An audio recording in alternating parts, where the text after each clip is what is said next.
வணக்கம். சென்னையில் கைதியுடன் செல்லும்போது காவல் வாகனத்திலேயே மது அருந்திய காவலர் வீடியோ வைரலாகி வருகிறது. சென்னையில் கைதியை சிறைக்கு அழைத்து செல்லும்போது சிறப்பு உதவி ஆய்வாளர் லிங்கேஸ்வரன் காவல் வாகனத்திலேயே மது அருந்திய வீடியோ சமூக வலைத்தளங்களில் வைரலாகி வருகிறது.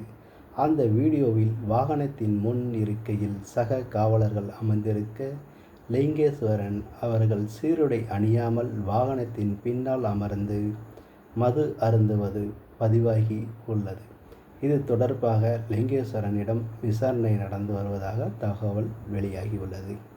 இது போன்ற காவல்துறை உள்ளவர்கள் ஏற்கனவே 2 தினங்களுக்கு முன்பு ஈரோட்டில் காவல் நிலையத்தில் அரைகுறை ஆடையில் வந்து காவலர் ஒருவர் அங்கே வேலை பார்த்து கொண்டு இருக்கும்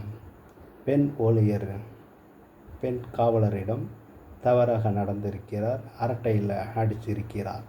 இப்படி காவல்துறையே இப்படி பிரச்சனையில் இறங்கினால் வேலியே பயிரை மேயுமே அப்படின்னு சொல்லக்கூடிய அளவுக்கு காவல்துறை இப்படி சம்பவங்கள் நடந்து கொண்டு இருக்கிறது. இதில் சாதாரண ஒரு பப்ளிக்கில் யாராவது ஒரு எக்யூப்மெண்ட் செஞ்சிருந்தால் என்ன செய்வார்கள் அப்படின்ற கேள்வியும் எழுந்துள்ளது. உடனே மாவுக்கட்டு போட்டிருப்பார்கள் இல்லையா? அப்படி ஒரு கோணத்தில் மக்கள் சிந்தித்து வருகின்றனர். பின்பு மது சாதாரணமாக கடையில் வாங்கிட்டு வீட்டில் போய் குடிக்கிறவங்களும் இருக்கிறார்கள். அது அருந்தக்கூடாது, இது உண்மை. இருப்பினும் அப்போ வாங்கி கொண்டு வீட்டில் போய் குடிக்கிறவங்க இருக்கிறாங்க. சில பேர் வீட்டில் போய் அடித்தாங்களோ இல்லையோ அது வேறு, அது பர்சனல். 2வது, காவல்துறை எல்லாரையுமே வண்டியை செக் பண்ணி மது அருந்திருக்கலாம் இல்லையான்னு பார்த்து வச்சு தான் பண்ணுறாங்க. ஆனால் காவல்துறையை இப்படி ஒரு சம்பவத்தை செய்தால் மக்கள் என்ன செய்வார்கள்?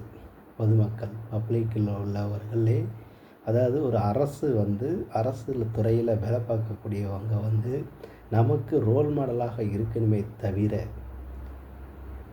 அவங்க தவறு செய்யக்கூடாதுன்னு தான் சட்டம் சொல்கிறது, தமிழக அரசு சொல்கிறது. அதை கவனத்தில் கொள்ள வேண்டும். சட்டம் என்றாலே எல்லாத்துக்கும் ஒன்றுதானே. அப்போ எதற்கு இப்படி ஒரு கண்ணில் வெண்ணையும் ஒரு கண்ணில் சுண்ணாம்பும் வைப்பது போல ஆகிறது? ஆகவே நேர்மையுடனும், சிங்கம் எதற்காக வைத்திருக்கிறது? நமது தொப்பியில் நாணயத்திலும் சிங்கம் வைத்திருக்கிறது. நேர்மை. நீதிமன்றத்தில் திராசு எதுக்கு வைத்திருக்கிறார்கள்? அங்கே எதுக்கு தேவதை வைத்திருக்கிறார்கள்? நேர்மை. எல்லாத்துக்குமே நேர்மை வேண்டும். அந்த நேர்மை காவல்துறைக்கும் வேண்டும் முதலில். ஆகவே இதுபோல சம்பவங்கள் நடக்காமல் இருக்க, ஒரு காவல்துறை தப்பு செய்தாலும் அனைத்து காவல்துறைக்கும் கெட்ட பேர் தான் வரும். இதை உணர்வில் கொள்ள வேண்டும். இது நான் கண்டிஷனாக சொல்லவில்லை, அன்பாக சொல்கிறேன், அவ்வளோதான். மற்றபடி உங்களை குத்தி காமிக்கணுங்கிற நோக்கம் இல்லை. ஆகவே இதுபோல் சம்பவங்கள் இனிமேல் நடக்காமல் இருக்க காவல்துறை சார்பாக காவல்துறை அவர்களுக்கு மெமோ கொடுத்துருப்பாங்க. இருப்பினும் தக்க நடவடிக்கை எடுக்குமாறு தமிழக அரசிடம் கேட்டுக்கொள்கிறேன். நன்றி, வணக்கம்.